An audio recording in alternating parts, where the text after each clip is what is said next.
kosi ati ndowooza olabye mutandika kati agala kukoona abantu omuyimbi yuuyaawo yagala mukoona.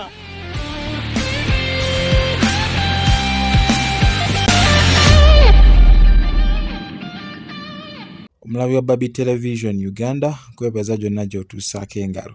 era ne nkwebaza okubeera nga otambula wamu naffe. Kati nno ekivvulu kya mwana mulenzi Alien Skin ekyabadde wali bitundu by'Embalala, poliisi yagezezzaako okuleetawo embeera okulwanagana ne ba bodyguard ba mwana mulenzi Alien Skin batambula nabo nga bagezaako okunyolagana awo, naye nga embeera yamaze nedda mu nteeko era n'oluvannyuma Alien Skin n'ayingira mu kisaawe okutegekera okuyimba ku kivvulu kino ekyabadde kitegekeddwa Embalala. Kasooke tugira afande mwana gwe afande gwe kosi ati ndowooza olabye mutandika kati agala kukoona abantu omuyimbi yuuyaawo yagala mukoona afande mwana okaba yakalabisa ibula kali kappala gwe kwate mutandika bya kisiru bya mmwe bayayemmwe kati akoze eki ati ndowooza obulabe bukyankalanya akoze eki oli ali ku mulimu gwakuma muyimbi mulimu kusiri wala mwagala mutomera ati ndowooza obulaba ebutandika okyankalanya buno kuppala wala bwe butukuuma wano tulowooza buli bugera tiisatiisa badongo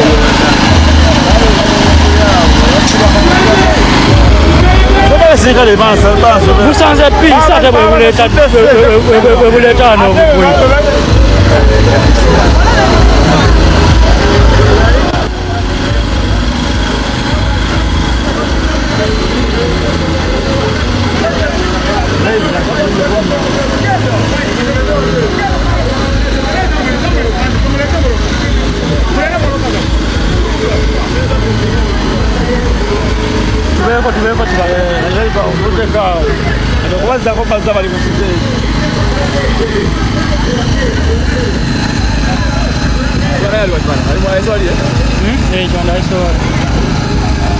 mama katuyingire tubalabe ekiddako kakatugabazza nga tubali ku stage. Omuwagizi wa Alien Skin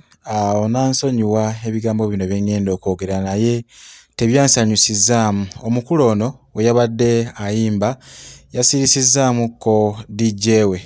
era n'agyevuna abayimbi banne. Actually yabayise abayimbi abanafunafu of which nze tekyampisiza bulungi cause naye bw'atyo bwe yatandika era waliwo abamugyevunanga naye ate kyabadde kyetaagisa kujja kwogera ku stage. Anyway, kasooke tumuwulirire ng'abyeyogerera naye nga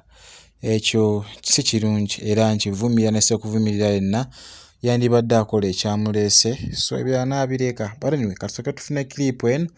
n'oluvannyuma tusaminga apo. Abayimbi tuli bangi kakyagenda okukola wulira sokola wulire ani agamba tukomaawo akabi mwana mubeere bulungi wabulamu tukomaawo otaliyo ebyabalala mwana limba kirotawulite